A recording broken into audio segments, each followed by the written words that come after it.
Thank you for taking the time to watch this episode of Life Support. If you enjoy the content, we would ask that you like it, hit subscribe, and share it with your friends. Hey, it's good to have you on Life Support. This is a program where we seek to help you find a deeper relationship with Jesus Christ through suffering, because many times God uses suffering in our lives to bring us closer to Him and help us to understand ourselves better.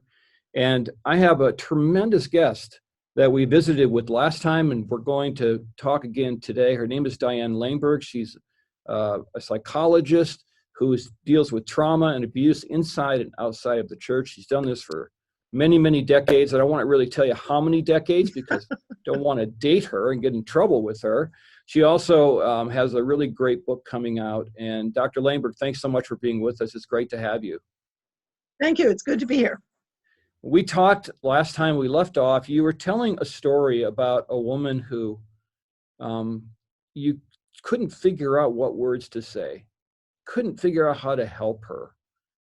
And then the Lord prompted you just to ask her, help me to know what it's like to be you. And you learned so much from her. Tell me about the average Christian person who's dealing with a friend. Let's say we're in a community group setting and it's prayer time, and someone has the courage to say, I know you think our marriage is perfect, but I'm suffering, I'm being abused, or something along that line. Most people would just freeze in their tracks. I can almost see the silence in the group. What would be a good first step if that happens? And we want that to happen. We want people to be free to say that. So what would the rest of the group do? How would you enter into that? Well, I think you first of all have to recognize that you have been granted a tremendous honor.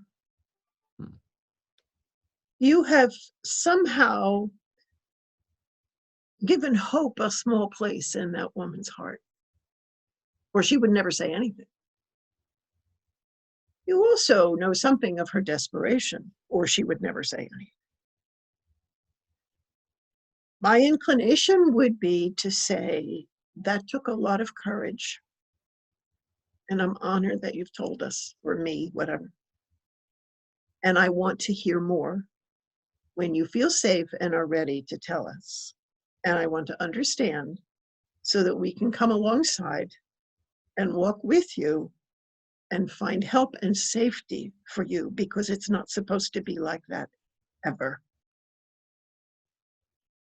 So you want to take the idea away that this is normalized and it's not okay, because she may feel like it's a normalized relationship, right? Maybe she was abused by her father. Now she's in an abusive relationship with a husband. And maybe she thinks every relationship is like this. Yes, and she's also kept hers a secret. So for all she knows, everybody else is too. Yeah, right. She doesn't know.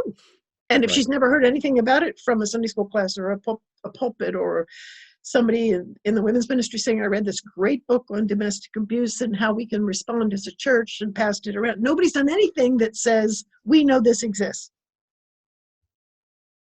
So the courage that she has is huge. It takes a lot of courage for people to come out and say those kinds of things, and it doesn't happen very often. And I hear you saying, and much of what you're saying really is, what is church? And exploring ecclesiology and understanding what are churches for, and what are we a body about, and who do we follow, and all of these different things that we don't talk enough about in churches. And what you're saying is really, if I'm hearing you correctly, is we're not supposed to be fixers. We're supposed to be enter-inners, which is a new phrase that no one's going to pick up on. But we are to be incarnational people. We're not to fix people. Maybe we can direct them to people that can help them, for sure. But we always want to fix. And you're saying, no. Because the problem makes us uncomfortable. It's very egocentric. I mean, of course, we want the person to feel better, but we don't want to have to deal with it. We don't know what to do with it. It makes us uncomfortable. If that marriage has abuse in it, well, how do I know all these others don't? Or maybe it makes me look at something in mine. What the church is supposed to be is the Word made flesh. Yeah. Unfortunately, many times it just becomes a top-down organization that people have to play their role, and the actual person gets lost even within a small group setting, because even there you have curriculum and you have things you need to accomplish, and you have your fellowship time and food, and there's very little time for people to be what you're saying. And as we look to the church in the future and we come out of this COVID-19 situation, if we ever do come out of it, the church is going to look different, I hope. What I is do too. your hope for the church? I mean, when you look at the long-term future of the church, and let's just say America, because churches around the world are quite different than they are in America in some places. What is your hope for the church, Dr. Langberg? What would you like to see the church look like? Well, the short answer is Jesus. Mm-hmm. But I would like her to be known for her humility. I would like her to be known, as was her Lord, for entering into the suffering of others and bearing their wounds and burdens with them. I would like her to be known for her integrity and obedience to him, no matter the cost, even if it means the whole system blows up. That's a scary thought. It is, but there was a time when there wasn't a system like we have. Yep. Mm-hmm. And it actually was full of life. Mm-hmm. Yeah. So I think when I go back to the woman that I spoke of last time in terms of teaching what it's like to be you, that what I realized over time was that what God was saying to me, that's also what you need to say to me, because Mm-hmm. I said it to you. I came in the flesh to learn what it's like to be you. Now go and do likewise. That's who we're supposed to be. So people can say, oh, you tell me God is a refuge. That makes sense to me because you've been one to me. Mm-hmm. You say God is a refuge to somebody who's never known a refuge in their lives, they're going to think you're nuts, because all that means is God is calling himself something he's not, so you'll get in close to him and he can hurt you. It has to be demonstrated, Mm-hmm. lived out, Mm-hmm. which transforms us, which is the point. Yeah, it sounds so simple, but it's all truth. And I'm looking forward to your book. Tell me about your book that you've got coming out very soon. Well, as I've worked through the years with abuse, I've come to understand that one of the great underlying problems and unspoken issues in the world, but certainly in Christendom, is how we use power and how we use self-deception to make what we do with power okay. And so it talks about different kinds of power, like, for example, somebody having verbal power, who can stand in a pulpit and orate and sound brilliant and be theologically profound and everything else, and be abusive. And we hear the oral gift and the power there, and we dismiss or hide the abusiveness. So we tolerate the misuse of power for the sake of the gifts, which are not character. Mm-hmm. Gifts and character are not the same. So there's a lot in it about different kinds of power, how power can be misused in the home, how power can be misused in the church, how systems can misuse power. So it's not just individuals who do, but entire systems. And how much deception runs through all of that, both of the self and of others. And then I talk about what power looks like in Jesus, what we're called to look like, and how he exhibited power through humility, through love, through truth, through death. Those are all ways we do not think of as powerful. Yeah, when you mention these things, I mean, my heart just jumps, and I so much want people to understand what you're saying to them, because they'll have to read the book. That'll help. That's right, and it's called Redeeming Power, right? Yes. Understanding abuse and yes, authority, and it's coming out very soon. It's already available on Amazon. It is, and it And launches in October. okay, and you can check out Dr. Langberg too at dianelangberg.com. Yeah, it's also on the website. Okay, so I'm a pastor and I'm in a local church, and I love my flock, and I'm tuned into them as well as you can be in certain contexts. How do I know? What signs am I looking for to be concerned about someone who might be being abused? Are there things that I can look for in a person's behavior, in their body language, in how they interact with other people in the church, where I could tune in and go like, oh, I need to find a way to lean into that? Sometimes, but sometimes people who have been and are being abused are the stars of the church.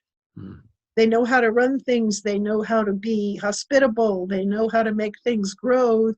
What they do is try to ignore the abuse and use their gifts in order to protect themselves, but also to do good. So it doesn't always show up. It can be quite varied, actually. But it also, trauma silences people. It affects how they speak out into the world. So even somebody extremely articulate and competent who never says anything personal, who never shares a feeling that would indicate some form of pain or weakness. So sometimes it's the absence of vulnerability. Mm-hmm. Others, they're screaming vulnerability. Mm-hmm. But both of those can actually be the presence of abuse, past or present, or both. So don't assume that your superstar volunteers are coasting along and everything's fantastic for them. Nope, ask them, who do you talk to when you aren't feeling like a superstar? Mm-hmm. You know, who knows what's inside you? Do you have a safe place? Things like that. So a pastor wants to help his church to become a place where people can feel safe. A pastor like me that has some abuse in his background wants to create that kind of a safe place. How much should a pastor share? I mean, this is always an issue for me. I've got this in my background. I've got grief that's happened in my life, and these different events that happen. How much should a pastor share of his or her own journey? Because I know that's important. People need to see this person as real, but yet it's kind of a line that you don't want to cross either, right? How do you go about trying to figure that out? Well, I'm not sure I have the golden answer to that. Mm-hmm. Part of it, I think, depends on who you're talking to. You're talking to the whole church, or you're talking to an individual, or you're talking to a small group, and what is the focus of the small group? And so all of those kinds of factors, I think, need to be considered. I think, and I've certainly heard pastors use stories like that in a limited way as an illustration. So it's more like a parable, I guess, rather than this is all about me, whatever. Not that you're not honest that it is about you. You are, but the point is, it's for the purpose of illustration in something bigger, or the purpose of identification, which is another reason you do not want to give too many details, because somebody who's been abused will sit in the pew and say, well, I didn't have it that bad, so I'm not going to tell anybody. Or I had it so much worse. I'm sorry that happened to him, but he doesn't have a clue. Yeah, right. You're going to get both. Yeah, right. So you don't want the story that you have to overshadow other individuals' freedom to look at themselves or to speak for their own suffering and things like that. And I would also think that one of the ways it would show up is that it would inform how you speak to people, and they might not even know it. You've been abused, you know what it's like to feel powerless. Yeah. And the other thing that I would think it might show up in, I've been, when I talk to churches and things like that, we stand up and sing "A Mighty Fortress Is Our God." And we have lots of people in our churches who don't even know what it's like to have a fortress. There are places where those kinds of things can be said that you would be sensitive to because of your own history. Mm-hmm. Mm-hmm. So, and also your history can inform you, particularly those who've been abused as children. No, children are egocentric. I'm sure you haven't noticed that. Yes, I actually have quite often. So, but the point is that when they're abused, then it's all their fault because that's how they think. Yeah. Mm-hmm. So there are places where the ways that something like that hurt someone as a child that they can speak to as an adult who's teaching. Listen to me, children. When people do bad things to you, whatever they are, it tells us about them, not Mm-hmm. about you. Mm-hmm. You do something bad, it tells us about you. But this is what God says, that people who hurt other people, it comes from inside of them, not from the person they're hurting. So there are ways to teach those principles that you might not think about teaching if you hadn't had some experience. Right. Okay, I'm going to take you down a road here that is kind of about the church institution a little bit, and I'm hoping that you can help because I know we have pastors listening right now. I hire staff. Other pastors hire staff. We put them through interview processes. We check references. But given the statistics that you've outlined in our time together, there are pastors out there that are abusers. I'm not going to name names. We don't know the names, but they're out there. Well, some of them are in the papers, and we do know. Some of them are in the paper. We do know. So I guess the simple question would be, how could I possibly explore this in an interview process to make sure that I'm not hiring someone who has that in their background or is an active abuser? Because the references aren't going to know it, right? Well, they might. Likely, they might. I mean, there's a whole thing of cover-up all over the place. Yeah. They might see this as a great opportunity to get rid of somebody. Yeah, right. So they praise them. Well, unfortunately, the bottom line is you can't know for sure. Mm-hmm. I mean, humans are master deceivers, not only of others, but of themselves. So, but I would certainly have questions in the process of walk us through a time of great grief in your life. Not just in terms of something that someone you lost or whatever, but also walk us through a time of grief over yourself. Mm. What is your understanding of what's happening with abuse in the church? What do you think if a child comes forward? Not just what would you do, though that's important, but how would you feel? Mm-hmm. How would you take care of yourself? So there have to be questions, I think, like that. Again, there are master deceivers out there. Yeah, but you're exploring around the edges, and so you're looking. You're trying to get a pattern or of answers. And the Holy Spirit's also involved with this process too. Yes, he is. And I would also, I mean, abuse basically means to mistreat. So if you reduce it, which is not how we use it, and I don't use it that way either, but the fact is that's what it means. So that would include all of us. Mm-hmm. And as I always say, everything human is on a continuum. So, you can get the worst, most hideous sociopathic pedophile on one end and somebody else completely on another end. But the fact is they both use deception. Yeah. They both misuse power. Yeah. So those are questions you could ask. Mm-hmm. You're going to be in a position of power. You've already been in one. How do you use your power?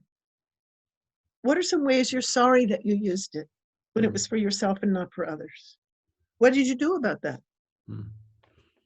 Yeah, if they say I've never thought about it, then that's your that's a good clue, right?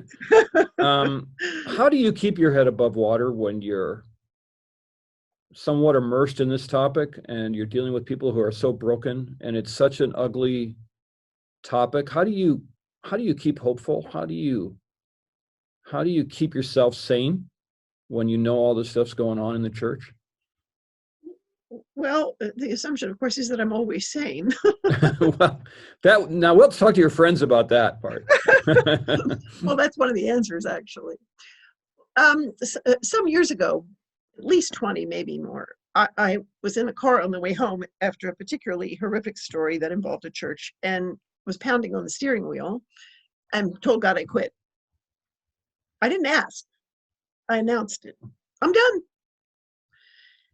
And at some point, and I was serious, and at some point, he nudged me, for which I'm most grateful, and basically said, okay, you're going to quit. Write down the reasons you're going to quit. So I just wrote down words, this is ugly, it's hellish, it's dark, it's, whatever.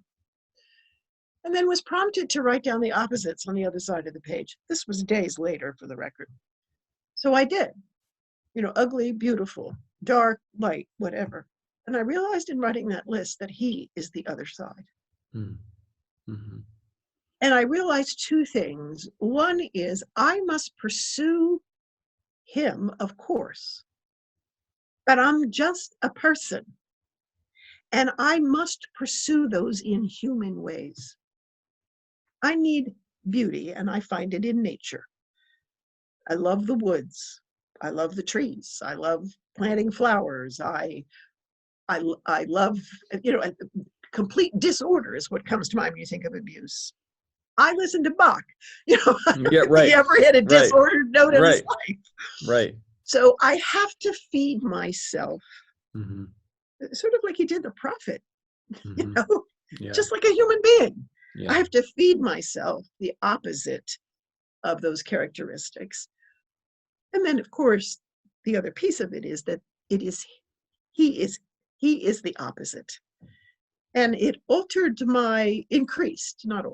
increased my hunger for knowing him. So I am up every morning early, reading, studying, thinking, praying. Very precious time. And the focus is not knowledge, though I do gain knowledge. Mm-hmm. The focus is him. Mm-hmm. And I like dead guys. Mm-hmm. I read G. Campbell Morgan. I read Oswald Chambers. Mm-hmm. I read Samuel Rutherford. They knew him. Yeah. Yeah, that's right. Well, please don't quit, because we need you. The things you're saying they really shouldn't be revolutionary or, but they are, and they're amazing. And I want you to know that you're appreciated and that what you're doing is really important. Thank you. And I really appreciate you spending time with us. And tell me about the book real quick. Again, Redeeming Power, coming out real soon. Understanding Authority and Abuse in the Church, published by Brazos, already available on Amazon. You can get it through my Twitter account. You can get it through my website. Okay. And you can also check her out on Twitter at Diane Langer and at DianeLangberg.com. So, Dr. Langberg, thank you so much for being here. God bless you. Thank you. It was a privilege. And what we're trying to do here is just help you to know that there's hope, and Jesus is that hope. And she referred to that. Really, the flip side of all of this stuff we've been talking about is Jesus. And so Isaiah 43, 2 and 3 tell you that when you go through deep waters, I will be with you. When you go through rivers of difficulty, you will not drown. When you walk through the fire of oppression, you will not be burned up. The flames will not consume you, for I am the Lord, your God. And so please don't give up. Please turn to Christ. There is hope, no matter how dark your situation may feel, no matter how isolated you might be. God is there with you, and he has a plan for you. And so I hope that you find that hope, and Life Support is here for that purpose. I want to thank our partners, Faith Radio, Five Stone Media, and you can check us out at Ridgewood Church here at myrwc.org. Thanks again, and we'll catch you next time right here on Life Support.